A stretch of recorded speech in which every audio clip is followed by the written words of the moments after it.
மீட்பெரும் சகாயருமா இருக்கிற இயேசு கிறிஸ்து நாமத்தில் யாவரையும் அன்போடு கூட வாழ்த்துகிறேன். இந்த லெந்து காலத்தினுடைய 10ஆம் நாளாக இன்றைக்கு உங்களை சந்திப்பதிலே மிகுந்த மகிழ்ச்சி. லெந்து காலத்தினுடைய 10ஆம் நாளுடைய வார்த்தை சிலுவையின் சீதனங்கள் என்ற தலைப்பின் மூலமாய் இன்றைக்கு நான் பேசுகிறேன். அதாவது சிலுவை இந்த புவி ஜனங்க வாழ்வின் ஒரு நம்பிக்கை நட்சத்திரம் என்று சொல்லலாம். ஆனா வாழ்வினுடைய வெற்றி பாதைக்கு அது சிலுவை நம்மளை அழைத்து கொண்டு செல்லுது. சிலுவை என்ன சின்னம்னா சாபத்தின் அடையாள ஒரு சின்னம். அது சாபத்தின் அடையாள கருவி என்று சொல்லலாம். சிலுவை ஒரு வேதனைக்குரியது சொல்லலாம், வெட்கத்துக்குரியது சொல்லலாம். சிலுவை என்பது பயங்கரமானது சொல்லலாம். சங்கீதம் 51:5 நம்ம தாவீதுடைய சங்கீதத்துல வாசிக்கும் போது, பாவம் என்று அறிந்தால் மட்டும் போதாதாம், பாவத்திலிருந்து விடுதலை பெற ஒரு வழி என்ன தெரியுமா? சிலுவை குறித்ததான நமக்கும் உங்களுக்கும் ஒரு அறிவு தேவை.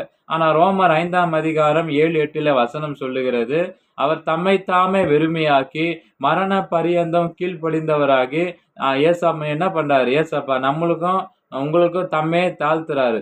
அதே போல மத்தேயு 27ஆம் அதிகாரம் 50ஆம் வசனம் சொல்லுகிறபடி குணமாக்கும் வல்லமை வெளிப்படுத்தி, அதாவது தம் சரீரத்தை ஒப்பு கொடுத்தார், அவருடைய தழும்புகளால் குணமாகிறோம் என்ற வார்த்தை மூலமே சொல்லுகிறது. என்னன்னா குணமாக்குகிற வல்லமை வெளிப்படுத்தி என்ன பண்றாரு? ஏசப்பா தம்முடைய சரீரத்தை ஒப்பு கொடுத்துடுறாரு. அவருடைய தழும்புகளால் குணமாகிறோம் சொல்றார். நம்ம பாவிகளா இருக்கையில கிறிஸ்து நமக்காக மரித்து நம்மளுடைய அன்பை இயேசு கிறிஸ்து வெளிப்படுத்தி இருக்கிறாராம். ஆனா 1 பேதுரு 2:24 படி கிறிஸ்துவின் சிலுவை நமக்கு ஒரு பெரிய நம்பிக்கையாக நங்கூரமா இருக்கிறதாம். ஆற்றுகிறது, நம்மை தேற்றுகிறது. என்னன்னு சொல்றாரு? ஆண்டவருடைய சிலுவை நமக்கு நங்கூரமா இருக்கிறது.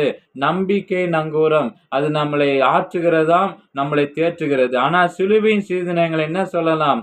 மகிமையின் ஐஸ்வர்யம் என்று குறிப்பிட்டு சொல்லலாம். சிலுவையை நம்பிக்கை ஏற்றுக்கொண்டு அதை உண்மையாக என்ன செய்யணும்னா, நம்ம நோக்கி பார்க்கும்போது மேற்கண்ட எல்லாவற்றையும் உண்டான கேள்விகளுடைய சந்தேகத்திற்கு முதலின தீர்ந்து நிரந்தரமானவை மன்னிப்பு, சமாதானம், தெய்வீக சுகமும் விடுதலை நமக்கு ஆட்கொள்ளுமாம். சிலுவை அநியாயம் செய்பவர்களும் குற்றமில்லாதோருக்கும் தண்டனை ஒரு கருவியாக தான் ரோமர் காலத்துல வழக்கத்தில் இருந்ததாம்.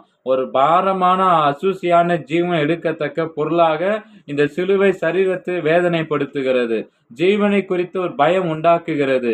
ஜீவனை எடுக்கும் கொடுமை கருவியாக, அவமானத்தினால் மனவேதனை தருகிற ஒரு தண்டனைக்குரிய கருவியாக தான் பயன்படுத்தப்பட்டதாம். சிலுவையின் வழி கர்த்தராகிய இயேசு கிறிஸ்து தரும் அன்பை வெளிப்படுத்துகிறார் என்று சொல்லி, நம்முடைய பாவங்களை சிலுவையின் மேல் சுமந்த அவருடைய தழும்புகளால் குணமாகும் என்று 1 பேதுரு 2:24 படியாக அவரே நம்மை ரட்சிக்கிறார் என்று வசனம் சொல்லுகிறது. கிறிஸ்து நமக்காக தம்மை தேவனுக்கு சுகந்த வாசனையாக, காணிக்கையாகவும் பலியாக ஒப்பு கொடுத்து நம்ம அன்பு கூர்ந்தது போல நீங்களும் அன்பிலே நடத்து கொள்ளுங்கள் என்று எபேசியர் 5:2 சாட்சியா இயேசு கிறிஸ்து அறிவிக்கிறாராம். அதனை தொடர்ந்து பார்த்தீங்கன்னா, விசுவாசத்துல வல்லவராய் ஒவ்வொரு நாளும் நம்ம அர்ப்பணிப்போடு தன்னுடைய சிலுவை தானே சுமப்பவராய் விளங்குதல் மிக இன்றியமையாதவை.